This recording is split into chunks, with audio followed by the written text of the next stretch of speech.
Kaugnay nga ng pagkaka-aresto sa Big Boss umano ng Lucky South 99 Pogo sa Porac, Pampanga, makakapanayam natin si Undersecretary Gilbert Cruz, Executive Director ng Presidential Anti-Organized Crime Commission o PAOC. Magandang umaga po, Yusek Cruz. Good morning, Igan. At sa mga nanonood po at nakikinig ng programa natin, magandang umaga po sa inyong lahat. Magandang umaga rin, Ma'am Connie. Ano pong papel ni Liu Dong? Siya ba'y big boss o may iba pang boss sa operasyon ng Lucky South 99 Pogo Hub? Si Liu Dong kasi, alias Boss Boga, tsaka Apaw Hawhaw, alias Apaw tsaka Hawhaw.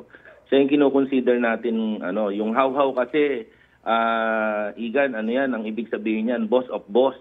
Mm-hmm.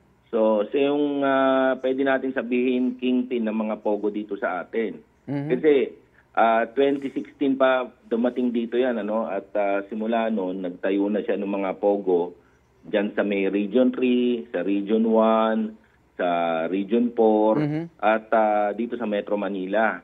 Marami siyang itinayo mga Pogo, at tinitingnan natin yung involvement niya. Actually, itong si Liu Dong, siya kasi yung dinimanda natin, nung nag-apply tayo ng search warrant. Siya yung isa sa mga nakapangalan doon sa Banban Pogo, sa Porac, Lucky South 99. Opo. So, ito talaga hinahanap na natin for almost 8 months. Hinahanap na natin ito, Igan. Mula sa Porac, bakit napunta to ng Laguna? Nagtatayo din ba siya doon? Meron siyang poguhan doon, sa party doon sa Binyan. Igan. Okay. Kaya eto patalon-talon ito eh. Nung hinahanap nga namin ito, Igan, gumagamit din ito ng chopper. Kaya nahirapan kaming sundan itong si Liu Dong. Opo. Ito ba may connection din kay Alice Guo? Nababanggit din ba siya pag tinitignan niyo yung mga information kay Alice Guo? Ang tinitingnan namin, baka ito yung isa sa ayaw niyang banggitin, kasi alam niya nandito pa ito eh. Okay. Ang madalas naman kasi binabanggit ni Alice sa mga hearings,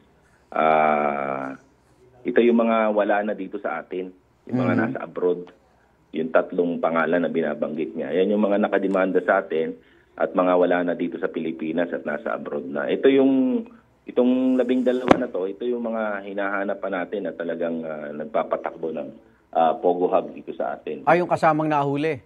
Yes, yung mga kasama. Check lang natin yung mga dokumento nila na hawak and yung mga identities. Of course, check din natin sa counterpart natin yan sa Chinese Embassy whether they are involved in other crimes dun sa kanilang bansa. Si Liu Dong ba may iba pang pangalan o baka nakapag-file ng COC ito, Yusek? Check po natin yan, Igan, So far, talagang Liu Dong ang ginagamit niya. Liu Dong. Pero kilala siya nung mga, nung mga ibang magpopogo as Boss Boga o kaya Bogo. Tsaka Bahaw. Yes, yung Apaw tsaka Hawhaw, yung boss of boss, ibig sabihin, Hawhaw. Oo. So bukod sa Porac, sa Laguna, marami pa siyang operasyon na Pogo Hub sa bansa, Yusek? At tinitingnan natin dyan, yung mga supposed to be na itinayo niya kung nag-ooperate pa. Pero may na-check na tayo kagabi na yung ibang Pogo na tinayo niya, mga nag-ooperate pa rin. Opo. Sabi niya, hindi siya yung target ninyo. Yun ang madalas naman nila sinasabi. Kasi itong mga Chinese, sa dami ng pangalan nito at sa dami nung ina-assume nilang pangalan, kala nila kasi nakapagtago na sila dun sa mga fake identities na in-assume nila. So, titignan natin yan. But so far, we are positively sure na talagang kasama ito. Opo. Yung mga Pilipinong na-aresto din po, mga driver, bodyguard, kasama ba sila sa kakasuhan, Yusek? Opo. Check natin, kasi 9 Filipinos ito, doon sa mga previous surveillance namin, talaga nakikita namin how they secure itong si Liu Dong. Talagang sinisecure nila yan. Actually, may mga sweeper pa sila, mga nakamotor doon sa mga videos na nakita namin na talagang nakatingin sa paligid bago siya lumabas. At itong 9 na Pilipinos na to, check natin. Kasi yung iba, sabi nila, driver sila. Yung iba, obviously, bodyguards dahil may mga nakuha tayo mga baril. Opo. Lipat daw kay Mary Ann Maslog. Humarap ito sa Senado, hindi kayo kumbinsido na makakatulong ito sa kaso kay Alice Go, Yusek? Ang tinitingnan ko to, baka ang intention nito talaga sirain lang yung kaso. Kasi obviously, ano naman siya, yung talagang pagsisinungaling ang expertise niya. Oo eh. Oo. So, siguro naman, kung nagsinungaling ka nung una o sinungaling ka sa maliit na bagay, napakadali na sa yung magsinungaling dito sa mga malalaking bagay na kagat nito. Yusek, napanood yung dokumentaryo ng, ng Al Jazeera. May isang segment doon, sinasabi itong si Xie Ziyang, yung nakakulong ngayon sa Thailand na espiya, na nagturo din kay Alice Go, na dito siya na-recruit nung isang naka-blurred, hindi na pangalanan. Ito ba iniimbestigahan nyo kung sino nag-recruit kay Xie Ziyang dito sa Pilipinas? Nakikipag-coordinate na tayo sa mga agencies na involved. Opo. Alam mo, Igan, marami na kasing interesado kaya talagang kailangan dito yung matindi yung coordination na gagawin natin. And siguro samantalahin ko na, Igan, kung iaalaw mo Sige lang po, ako. sige po. Kung itong trabaho natin sa Binyan Laguna, yung pagkakahuli natin dito sa kingpin ng mga Pogo, trabaho natin ito with the Bureau of Immigration, of course sa pangunguna ni Commissioner Joel Biado, and the Armed Forces of the Philippines.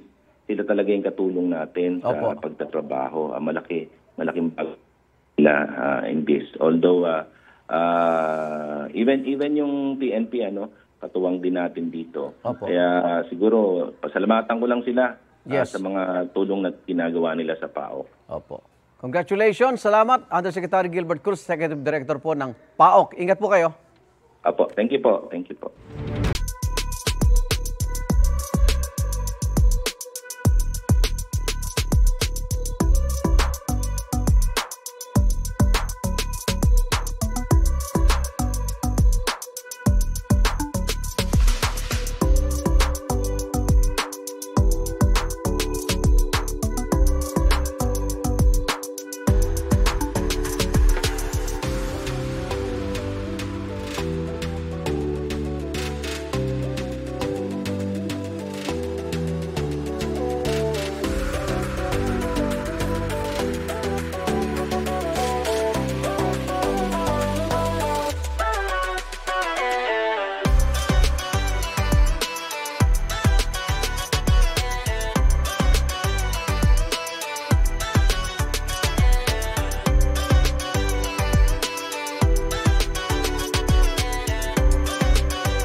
Igan, mauna ka sa mga balita. Mag-subscribe sa GMA Integrated News sa YouTube.